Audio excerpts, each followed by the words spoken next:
I see many familiar faces tonight and also see many new strangers that I would like to introduce myself. For those of you who have heard me speak before, please bear with me because as you know, I really don't like talking about myself.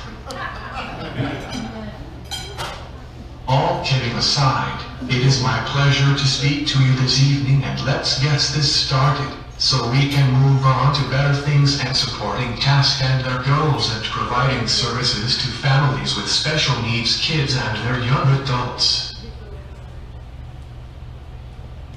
As you can see, I am in a wheelchair and cannot use my hands or speak clearly. I have cerebral palsy.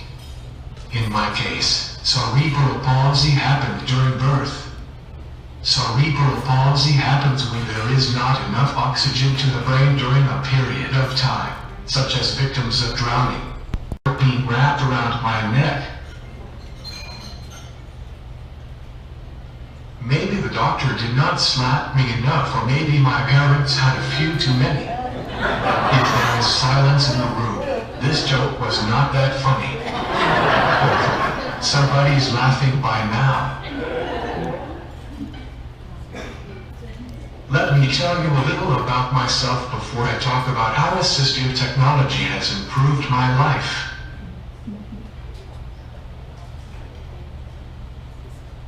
I am a college graduate, have a career and live on my own. I have my degree in speech communication from Cal State Long Beach. I live on my own with assistance from my staff. I won't go too much detail in my personal needs, but I pretty much need help with all of my personal grooming, eating, and whatever else. First, let me talk about my disability. I am capable of using my feet as if they were like your hands. I am the modern-day Christy Brown from the movie My Left Foot. I also use my left foot to type, drive my electric wheelchair, unlock my front door, and so on. I learned how to use my feet when I was 3 or 4. I don't really remember when I was able to use my feet, but my parents tells me that I got into everything with my toes. They made sure to child-proof the house, especially the wall outlets. I can pick up a penny off the ground with my toes. Please just use your imagination as me at 3, getting yelled at from my mom for triggering off the circuit breaker. My parents thought twice when they gave me a metal fork.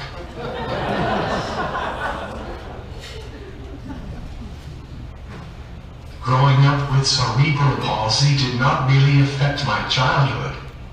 I had a normal childhood as one may expect, growing up with 2 younger brothers. Being disabled and being from an Asian culture was not acceptable at the time, but my family was extremely supportive to my well-being. My parents did not isolate me from the outside world. Of course, I was not able to do most things like my brothers and friends, but playing cops and robbers was fun, because it was hard for anyone to catch me in my power wheelchair, but I could not really hide behind the tree when we played hide and go seek. Ha ha!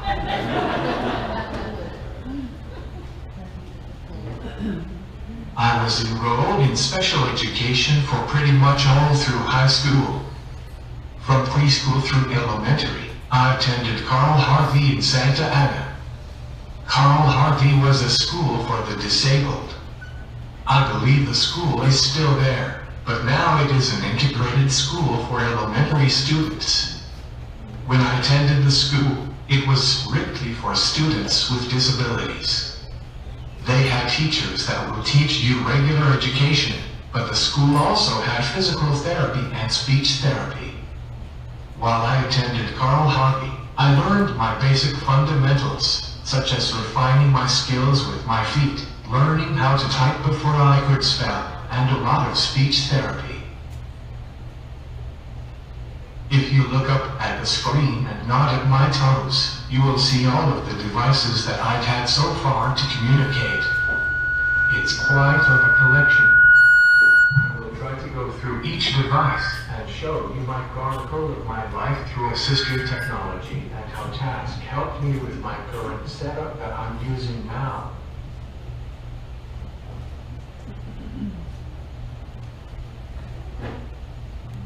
My first alternative augmentative communication device was a hand-to-voice.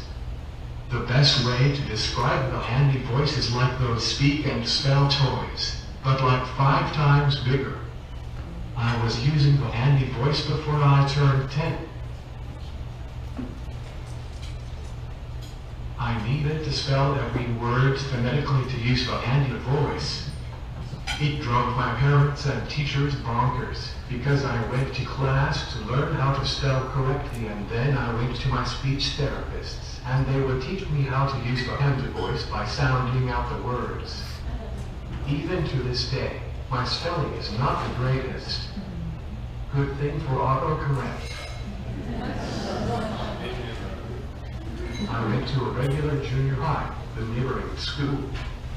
Technically, I was still enrolled at Carl Harvey because I would go back and forth between classes for my personal needs, such as needing help using the restroom and eating for lunch, but I took all of my academic classes at the junior high.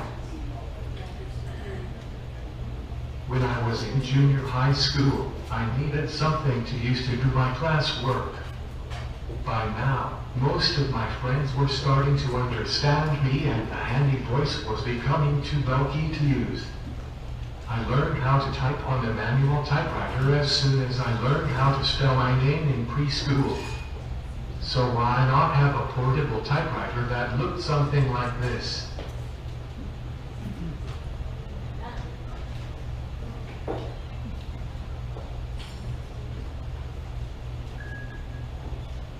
Let me tell you that I went through ink like crazy. Not because I was a good student, but I was becoming a teenager and having wild adolescent hormones. Being a teenager sucked.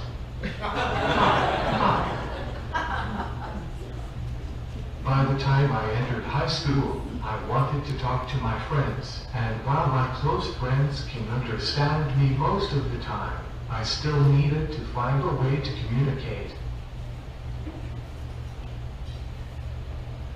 I had several alternative augmentative communication devices that were extremely expensive. My parents thought that I needed to upgrade to something more manageable. The laptop era was quickly maturing in something that they can afford. I have a 20-pound laptop that I would carry around with me of all time in between classes. It was an alternative augmentative communication device also, by having text-to-speech output. I had the same setup as Stephen Hawking at the time. While I was doing my research for this presentation, I found out that Professor Hawking wrote a brief history of time using his EasyKey software from Words Plus. It was the same software that I was using also.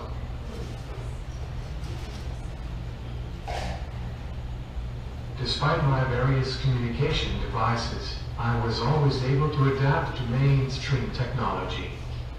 Having the laptop with speech output was great versus of what I had before, but it was still too big for me to handle. I could not read.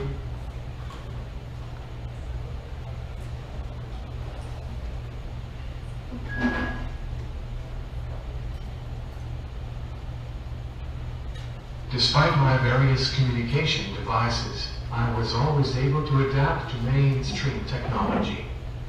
Having the laptop with speech output was great versus of what I had before, but it was still too big for me to handle.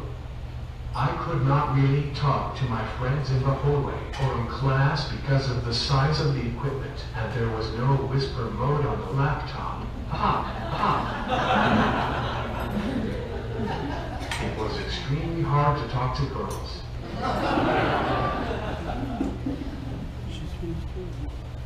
I used to carry various handheld devices. I used to have a sharp metal writer. It was the size of a calculator with a keyboard and a printer, all in one unit. The keys were extremely small, much like an old school BlackBerry, but I was able to type, pass notes in class, and talk to my friends, like any teenagers.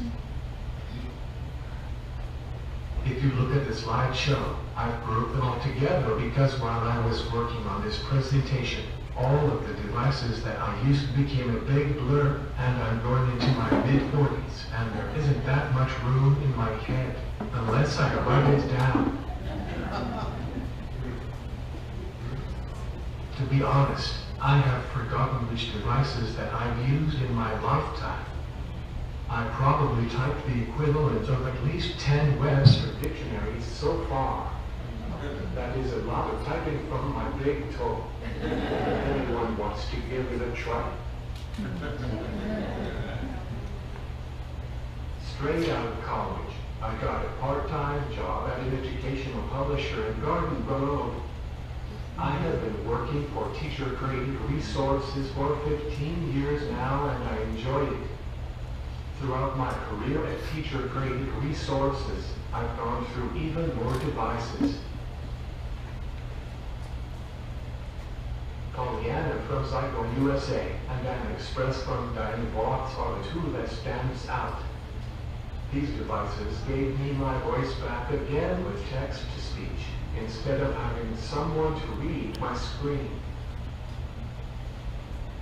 If you refer back to the slides, you will see all of my devices get smaller and smaller. I wanted to express my thoughts vocally with my coworkers and have a real-life conversation at the water cooler. My colleagues started to know me better, and because I could communicate, they quickly overlooked my disability and speak to me directly and not act like I wasn't a part of the conversation. As AAC improved and as technology got better, my needs started to change. It wasn't enough for me to just have text-to-speech, but I needed more, like checking my email, making phone calls, and playing Pokemon.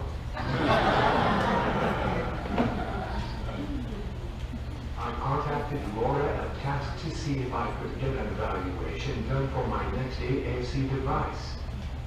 With Laura's and Bernadette's help, we determined that an iPad would be best suited for my needs. I am using my iPad mini with ProLocal for text tonight to speak to you and give this presentation. It is the best device that I've had so far because I can do everything on a single device. I made sure to turn off my cellular service before coming up in front of all of you and speaking, because my ringtones can be a little embarrassing.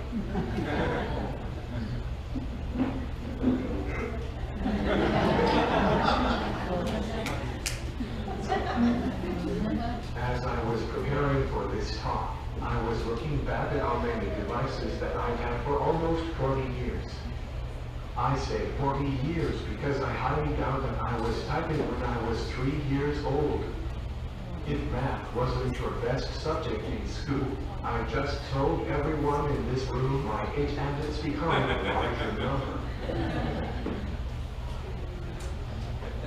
We are all here tonight to celebrate tasks for you, and there are only a few organizations that can say that they have been around for 4 decades. They have served numerous people and families that needed the most advocacy and effort to get the proper services that they deserve. Being a board member, I always let my voice be heard in our meetings that the Tech Center is one of the key components to TASK. There are not enough resources and professionals to go around our county and state to evaluate and train families for their loved ones on the right device to communicate. Communication is the basic fundamental to all of us, no matter how non-verbal one can be. An infant will let you know that he or she is hungry by crying. When we go to the doctor, we often show the doctor where it hurts. This is our basic way to communicate our needs. Imagine if you were disabled and could not communicate in your natural ways. You will be frustrated and people will get the wrong message of what you really need. The general public needs to be educated that not all people can communicate verbally. For a person with a disability, such as myself, assistive technology has opened more and more doors to communicate. For the past 40 years, Task has built different avatars for the people they serve, and I can only imagine what the next 60 years will bring to this organization. I would like to thank Task and the staff for making my voice be heard through AAC. Thank you.